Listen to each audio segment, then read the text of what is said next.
आज हम लोग पहुँचे हुए हैं ग्राम मुल्लापुर, ब्लॉक रतनपुरा, जिला मऊ, उत्तर प्रदेश। आज 14 अप्रैल पूरे भारतवर्ष में बहुत धूमधाम से मनाया जा रहा है। और आज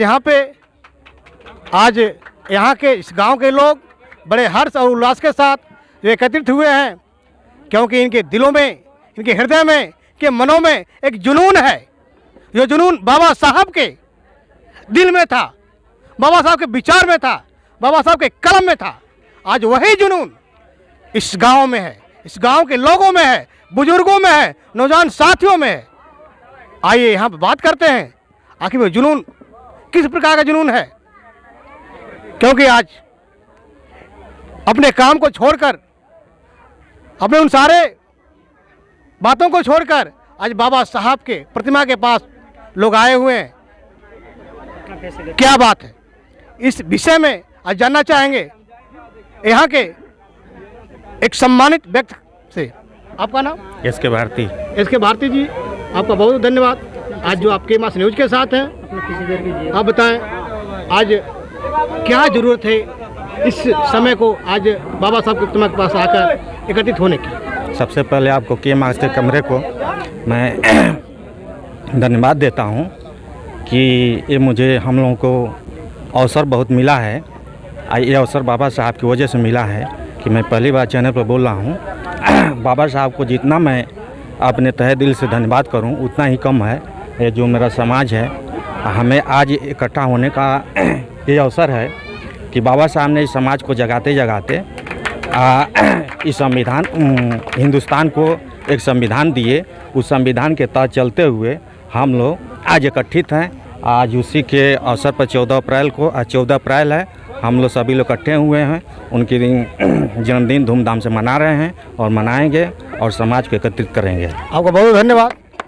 जो आपके विचार, जो आपके वक्तव्य, आपके वक्तव्यों से, आपके विचारों से आने वाले लोग इस बात को सीखें और समझें और समाज को एक अच्छी ऊर्जा के साथ एक अच्छी दिशा देने का काम करें।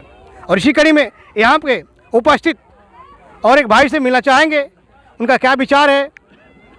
आज बाबा साहब ने पूरे समाज को समता मूलक प्रेम बंधुता का जो पाठ पढ़ाया, आज उन महान भाव डॉक्टर वीर अंबेडकर जी की जयंती बड़े हर्ष के साथ मनाई जा रही है।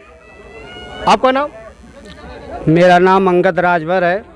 मैं सुहेलदेव भारतीय समाज पार्टी का जिला उपाध्यक्ष हूँ और मैं आज बाबा साहब के आया हूँ, इनको फूल माला चढ़ाऊँगा। क्योंकि जब देश आज़ाद हुआ, आज़ादी के बाद भी भारत गुलाम था, भारत अंधेरा में था। उस समय सिर्फ डॉक्टर भीमराव अम्बेडकर ही शिक्षित थे, पढ़े लिखे थे। बाबा साहब नहीं होते तो संविधान नहीं बना होता। जब संविधान बना तो भारत को एक रोशनी मिली और भारत में रहने वाले सभी वासियों के लिए बाबा साहब ने संविधान बनाकर उनकी रक्षा करने की सुविधा बना दी।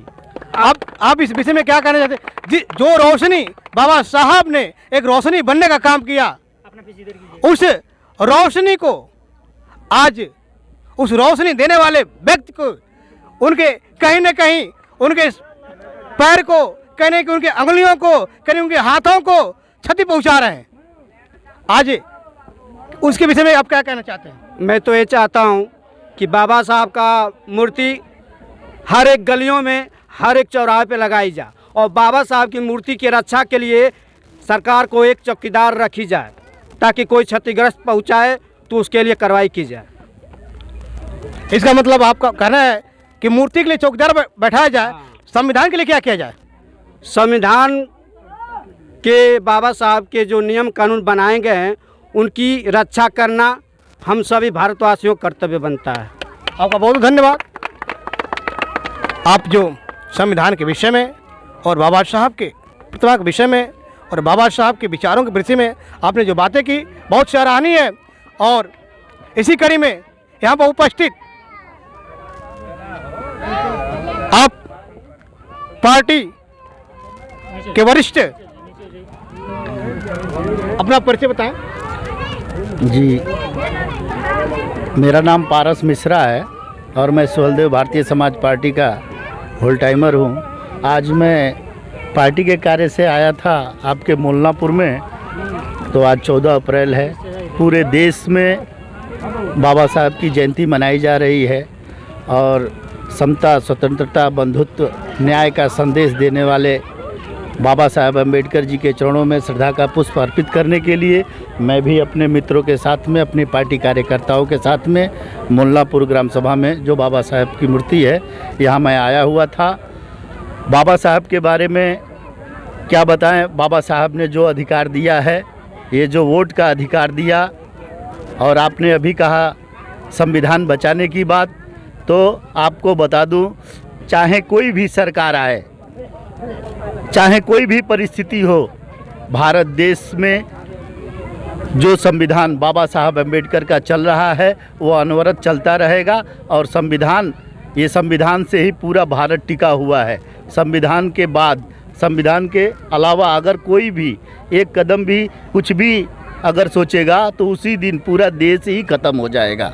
बाबा साहब की व्यवस्था और बाबा साहब का संविधान, जिस तरह बाबा साहब अमर हैं उसी तरह भारत देश में उनका संविधान भी अमर रहेगा। आपका बहुत धन्यवाद। जो आपने संविधान रक्षा के विषय में आपने बहुत गहरी बातें बोली हैं और आप महानुभाव को ऐसे ही अपने समाज के विषय में एक अच्छी दिशा, एक अच्छी रोशनी बनने का काम जो कर रहे हैं, बहुत सराहनीय है। और यहाँ के बच्चों, बुजुर्गों और नौजवान साथियों से बस एक ही आग्रह है, अपने समाज को एक अच्छी दिशा, दशा, रोशनी, शिक्षा देने का कार्य करें। और आप इस गांव के एक और व्यक्तित्व जो अपने ज़माने में एक बहुत दिलचस्प और कह लें तो संघर्षशील अपने ज़माने में रह चुके हैं, आइए इनसे मिलकर इनके विचारों को आज हम लोग समझते हैं कि विचारों से आपको रूबरू कराते हैं। आपका नाम? श्री भागीरथी और मोलनापुर। हम सभी साथियों को बाबा साहब की जयंती पर सभी साथियों को सादर जय भीम, नमो बुद्धाय।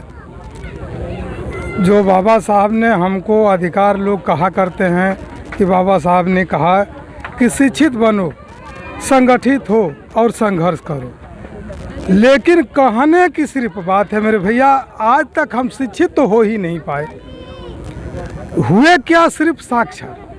साक्षर का मतलब होता है कि हमको व्यावसायिक शिक्षा दी गई और हम व्यावसायिक शिक्षा के बाद जब हम नौकरी पा जाते हैं, चाकरी पा जाते हैं, कोई टेक्निकल काम करना शुरू कर देते हैं, तो शिक्षा को तो भूल ही जाते हैं। और शिक्षा वो चीज़ है जिसको शिक्षा कही जाती है। जो शिक्षित हो गया वह नौकरी के पीछे नहीं भागेगा और नौकरी एक व्यवसाय है।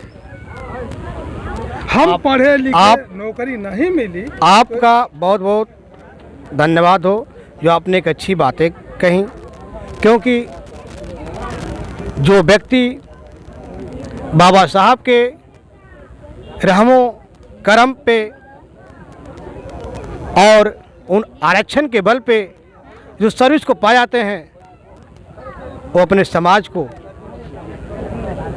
छोड़ने का काम करते हैं। और आज ज़रूरत है उन पढ़े लिखे नौजवान साथियों से और उन दफ्तर में अफसर बनकर बैठे हुए लोगों से कि बाबा साहब के मुहिम को, उनके कार्यों को, उनके विचारों को आगे ले जाने की आवश्यकता है। सो आप बने रहें KMS न्यूज़ के साथ। मैं धर्मेंद्र कुमार,